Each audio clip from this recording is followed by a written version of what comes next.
guys, so I'm going to discuss the SRA curve and how it affects your hypertrophy and your training, and how frequently you can train and what's optimal in terms of frequency based on your SRA curve. So firstly, what is an SRA curve?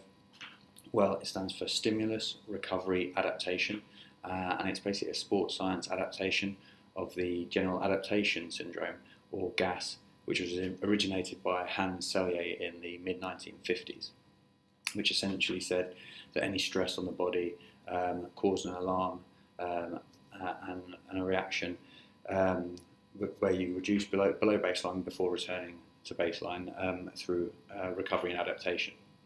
So SRA describes the timeline of processes that occur during and after training and before the following training session. So those processes are what cause adaptation and lead to improvements in size and strength. And this curve illustrates everything that occurs during, after and between training sessions. So training is the stimulus, after which the body has to recover back up to baseline before adaptation can occur. And this is why you see in the table or the image, you drop below baseline after the training session, you recover back to baseline, hopefully above, make some adaptations, positive adaptations, and then that will tail off unless you train again. So broadly speaking, the greater the magnitude of stimulus, so the sort of, kind of the harder you train, therefore the greater disruption, the greater you'll disrupt homeostasis, and the greater the adaptations that will occur. However, training harder and causing greater disruption means you have a longer SRA curve, so that full cycle takes a bit longer. And while the adaptation peak might be slightly higher, it takes longer, so you can't train so frequently. And this is a trade-off that's been made and to some extent has been taken to extremes by bodybuilders over the year with the whole bro split, training once per week. The idea being that you absolutely thrash the muscle on one day and then you wait a full week for it to recover before training again.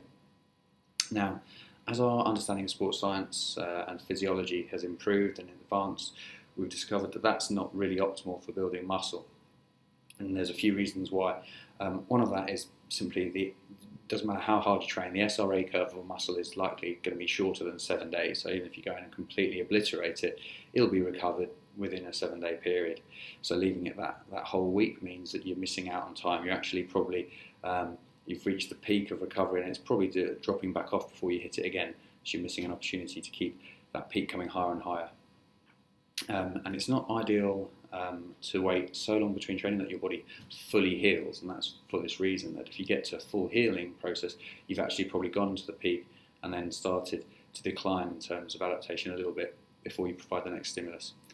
And also, this one per week approach doesn't consider that certain muscles have shorter SRI curves than others, and should be trained more frequently. Certainly some muscles maybe 3-4 times a week very frequently, as opposed to others maybe just twice a week. So your goal when training should be for the next training session to occur right at the peak of the SRA curve from the previous session, so that you can make the maximum adaptation, and this will result in the fastest possible rates of improvement, because every time you hit it at that peak of adaptation and go again. And if you time it properly, every subsequent session that you do has the maximum additive effects on the last one. So this avoids you training too soon and disrupting the adaptive process, or waiting too late and delaying progress or actually regressing, like we talked about perhaps if you do the bro split of once per week. So if you're looking to train for maximal size, as a rule of thumb, training muscle groups between 2 and 4 times a week is a great place to be. And in general, bigger muscle groups twice a week, and smaller muscle groups up to 4 times a week. So exactly how often you should train will vary from one individual to another, and is specific to you. So there are various factors that influence this, and some examples include your training experience, your strength levels, the exercises you've selected and put into your program, and the architecture, function and fibre type of the muscle that's being worked. So let's just look at a little bit more detail of those.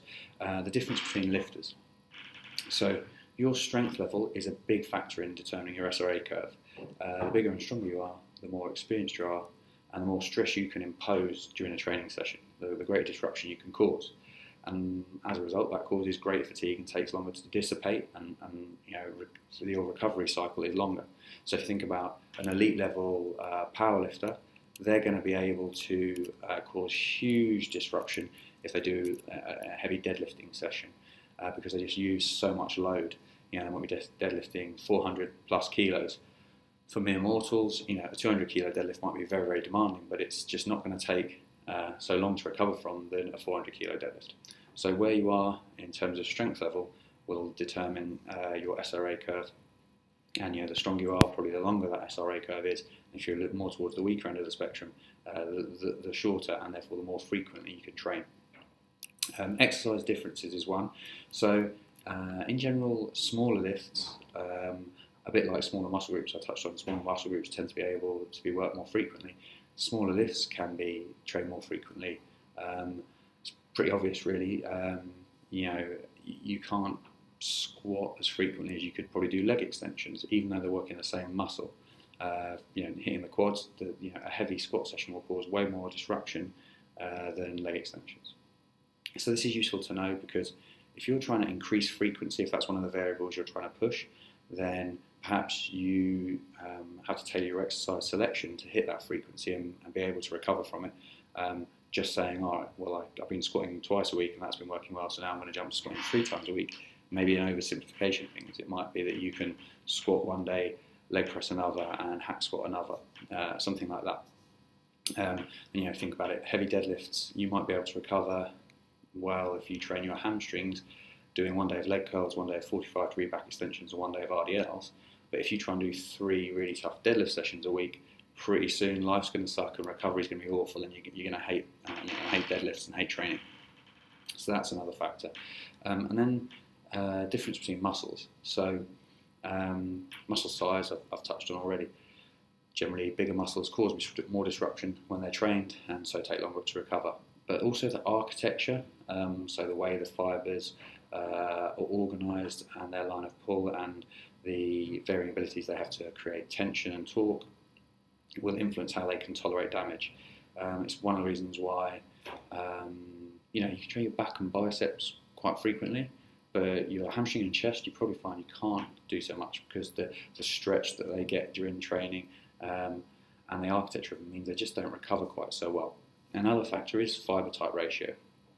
So muscles that are predominantly slow twitch, so like your soleus or your rear delts, they're not going to produce much force, certainly not as much force as faster twitch fibres, and as a result they do not cause the same disruption.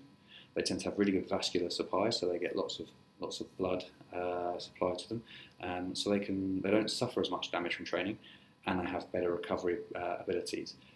Just the fact that they're towards the slow twitch end of the spectrum means that they have increased recovery capacity. So they heal much faster, and as a result can be trained more frequently. So when you factor all these elements in, there's actually quite a lot to consider when thinking about individualizing your training to you and making it specific to you. Take those general principles, apply them to yourself, experiment with things. I'd say definitely consider training smaller muscle groups like your biceps, calves, and shoulders that a little bit more frequently. I think you'd be surprised about how much you can recover from in terms of frequency with those. But exceeding 2 times a week on your quads and hamstrings, is maybe going to be a bit tricky, certainly for any length of time. So, take this information and allow it to really fine tune your program, and get away from thinking that everything has to be symmetrical. You don't have to train chest, back, legs, calves, arms exactly the same number of times per week. Instead, train specific to each muscle, the lift you use, and your body type. All right, guys. Until next time, good training, and let's see you get massive.